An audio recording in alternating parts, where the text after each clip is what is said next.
So we've heard from Austin Goolsbee from Chicago, and now we get to talk to his counterpart, the president of the Atlanta Fed. He is, of course, Raphael Bostic. So thanks so much for joining us here in Aspen, Mr. President. It's great to be here, and you can call me Raphael. Okay, I'll try that. I'll try that. So we got the jobs numbers on Friday at the end of the week. A little lighter on the number of jobs, a little heavier on the wage increases. How did you interpret them? So they actually came in pretty much as I expected. You know, I've expected the economy to slow down in a fairly orderly way, and this number, the 187, comes in continuing that pace.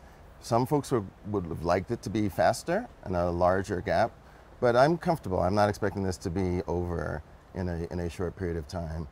In terms of the wages, it doesn't surprise me that wages are still strong. You know, during this whole high inflation period, worker wages have trailed inflation for quite some time. And so we're still in that catch-up period, and I expect that we will still see strong wages. But I'll tell you, when I talk to employers, the one thing they tell me is that whatever they're setting their wage growth at this year, they're expecting it to be lower next year, and then lower again after that to get back to where we were pre-pandemic. So, you know, we got to keep an eye on it, of course, but I was not concerned too much about that at this point. And I'm sure you'd be the first to tell me one data point isn't enough to make a decision, but do you feel that the Fed is on the trajectory it needs to be on to get to 2% at some point?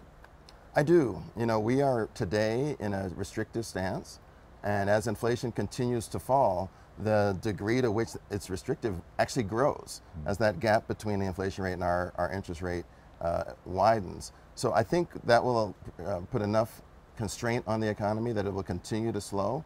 But again, I'm not expecting this to be, you know, a 2-month or a 3-month period. My outlook is that we'll still be in a restrictive territory well into 2024. And it'll just take a while for the inflationary pressures that we've seen over the last year and a half to fully dissipate and get us back to 2%. You'll need to see some more data before you come up with a position on where you should be headed in the future meetings. But what data points particularly will you be focused on? So I'm looking at really 3 things. The first is the actual inflation rate. So we got to make sure that inflation is not moving away from target or even starting to stall. The second is the breadth of inflation. So in all of these indices, you know, they track the prices for a number of different goods. At the height of the inflation trouble, 80% of the goods they tracked had inflation rates of 5% or more. Today, it's 28%, and this is in the CPI, and then in the ordinary times, it's 15 to 20. So if we can get back to that, that's a great thing. And then the third is expectations, because as you know, people make decisions based on what they expect things to be in the future. And if they start to expect that inflation is going to be different than our 2% target, and that's not what's happening now, then they're going to make different decisions. And our economic capacity will be lower, and we definitely want to make sure that doesn't happen. You talk about the breadth of the inflation. Let's talk about the breadth in a different sense. You are responsible for a good-sized region of the country. There have to be variations within that region. I mean, you got Atlanta, you got Miami, you got a lot of rural areas. As you look at that region, where do you see the biggest variations that we should be paying attention to? Well, there are a good number of them. And you know, it's funny that you say that, because you know, my district is all or parts of 6 states in the southeastern United States, very large and very diverse. And right before the pandemic, we were using a theme, one district, many economies. And so when you look across the southeast, you have the big metros, Atlanta, Nashville, Tampa. These places are growing fast. There's a lot of pressure on housing as a result, but the trajectory there is very positive. You don't have to travel very far in the district to notice also that there are places that aren't growing at all. A lot of rural places are struggling. And as I've gone around the district, you know, I start to see these variations. And you know, I've been talking to a lot of elected officials, and one of the things they're really concerned about is trying to broaden the geography of growth. Can we place the new manufacturing company into a more rural area? And that's happening a lot in Georgia. And I know that there's a lot of interest in a lot of places. To what extent are some of the fiscal initiatives in Washington likely to help on that? If you talk about the Inflation Reduction Act, you talk about the Chips and Science Act, there are some, as I understand, geographic issues about where some of the money will be going. Are you seeing any of that? Yeah, so the one that comes to mind most immediately is the investment in broadband. You know, as I've gone and talked to so many business leaders, they tell me I can't locate in a lot of towns because they don't have the fast enough broadband to do the things that are needed. So a lot of these smaller communities, they need those investments. There's a lot of money that's now coming out of the federal government to try to get those investments. That's super important. You know, a second thing is infrastructure investment. The type of work that will be involved to spend that money doesn't require like high skills or specialized training. And so there are workers who can get into those jobs relatively quickly, and we can start to see that money get into the pockets of many families who have frankly not known where they were going to be, you know, in the future. You make an important point here. There's been a fair amount of, we could call it fiscal stimulus or investment, whatever you want to say, that hasn't really been expressed yet. That's still to come.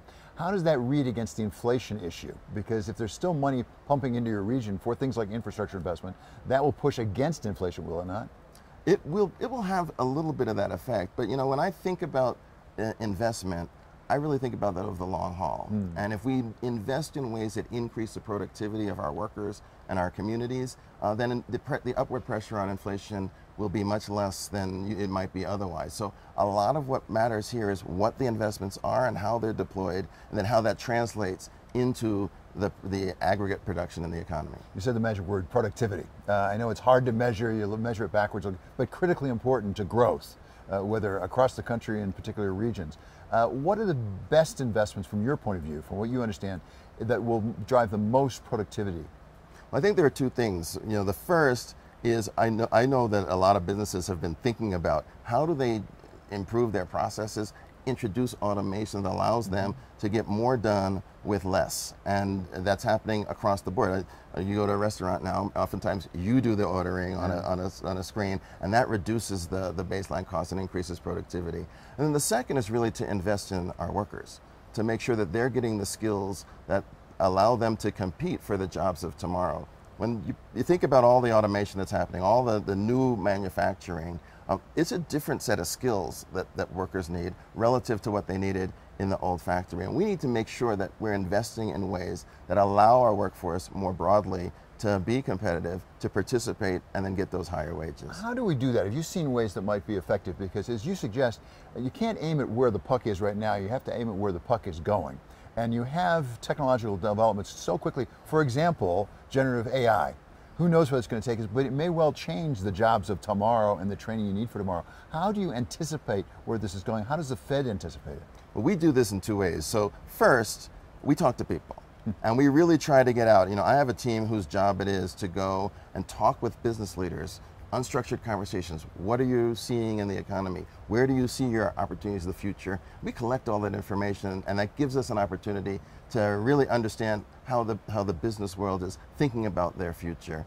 And then the second is really just to talk to workers and say, look, here's where you need to be, so that we start that process happening. And we've got some partnerships with the National Urban League, with the Markle Foundation and the Chambers of Commerce to really help create local infrastructures whereby the jobs of tomorrow are known, they're communicated, talked about, and then community colleges will start to build programs that allow people to get the skills to be into those jobs. Starting with today, and then we can return to tomorrow, as you see the jobs, the job creation, that we're still seeing 187,000 jobs, there's still a lot of jobs being created. How does it divide across the quintiles? Because there's been a lot of concern about the people who are somewhat less fortunate being left behind. Is that correcting itself? Well, you know, it's very interesting. In this pandemic period, with this recession, it was actually unusual in that in a usual recession, it's those lower end jobs that get lost. In this recession, it was the middle that got lost. And so the people who typically fall behind have not fallen behind as far.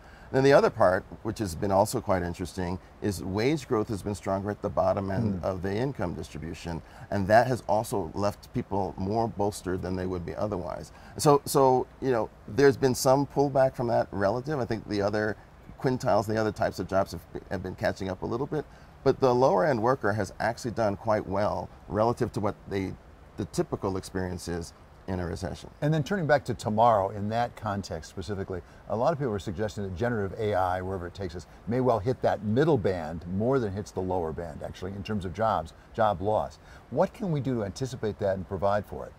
So that is a good question, and I know business leaders and workers are all thinking about this. You know, what I would say on the generative AI, it is happening so fast, and change is happening so fast. You know, we co-hosted a conference on technology-enabled disruption in May, And one of the speakers was saying that the processing speed with these new chips is doubling every 6 months.